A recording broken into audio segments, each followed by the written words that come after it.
Hey guys, so I got to see Wonka a few days ago at an early screening, and we had chocolate toothpaste given to us, which was weird, and I'm not really sure I like brushing my teeth first thing in the morning with chocolate, but hey, I gave it a go. And there was this huge, massive candy counter. Why am I saying candy? I'm Australian. Lolly counter full of these glass jars full of lollies, all different types, and I was fighting for my life just to get a little bit of lollies, not candy, because there was these swarms of kids everywhere. Anyway, it was a really cool experience. So honestly, based on the trailers, I went in with pretty low expectations. I didn't really expect to enjoy this movie, but I did enjoy it. I think it's a good family-friendly movie that you can see over Christmas with the family, and it's not actually a Christmas movie, but it's still got those Christmas sort of vibes, the cozy, wholesome vibes, and it's got a good message for kids. I think it's a good movie to see with the family. And as far as the previous movies and the books, because if you don't know, it's based on the Roald Dahl books, which are getting revised, just like the Enid Blyton books and Goosebumps, and basically everything else from my childhood is currently getting revised by sensitivity readers. Anyway, so yeah, I've got the original books still. I grew up with them. And then obviously we have the Gene Wilder movie, which terrified me as a child because of the Oompa Loompas. Like, I'm not just saying that. I was legitimately terrified of them. And then we had, obviously, the Johnny Depp Tim Burton movie, which I really enjoyed because I love Tim Burton, even though it was nightmare fuel. Even I'm eatable. But that is called cannibalism, my dear children, and is in fact frowned upon in most societies. But it definitely had that vibe that a lot of kids' movies have of being whimsical and creepy at the same time.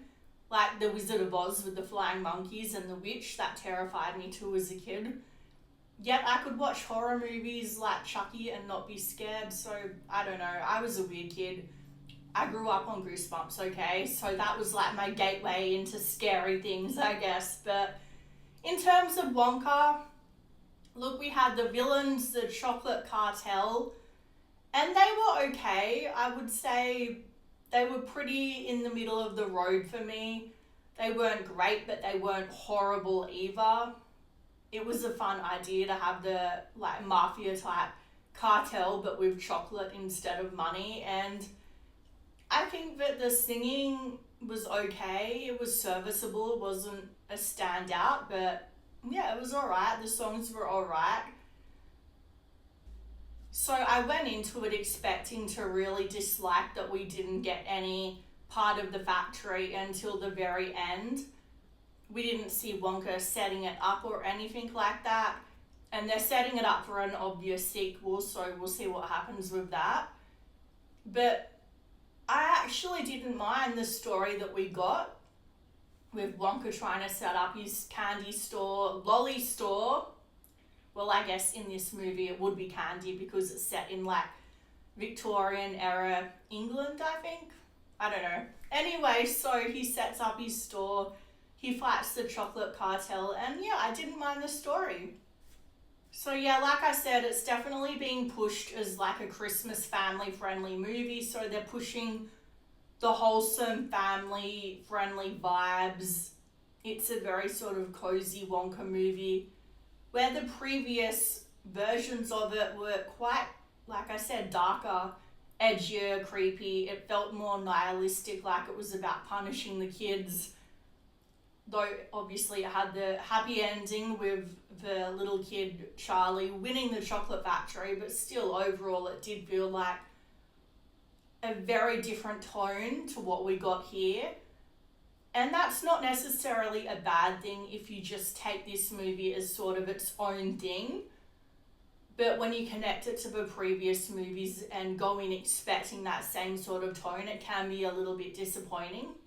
But yeah, the fact that they're setting it up for a sequel at the end with him buying a factory to set up, I would be interested in seeing a sequel if they have like a more grown up version of him, less sort of sentimental. I feel like Timothée Chalamet, don't get me wrong, I think he is a really good actor. It's not about him. He did as well as he could with what he had, but I feel like he was a little miscast in a way because he has this, I don't know, some actors just bring something to the role in every movie, and he brings this kindness to him, and the kindness works well in this movie, but still it doesn't really feel like it fits with the Wonka character too much. Like, I do feel like Chalamet could do the whole creepy offbeat thing if he tried, so I'm not going to just cast him off completely. I think if we get a sequel and we see him lean more into that direction, it would be interesting, but in this movie, he's a completely different Wonka than we've seen before. He's very naive. He trusts everybody. He feels like a completely different character. But obviously, he's still young. He hasn't gone through a lot of the things like he had in the previous movies with all of the people trying to steal his recipes. So it does make sense, I guess, that he would be different. But the previous versions definitely felt like at any moment they could kill you if you did the slightest thing wrong.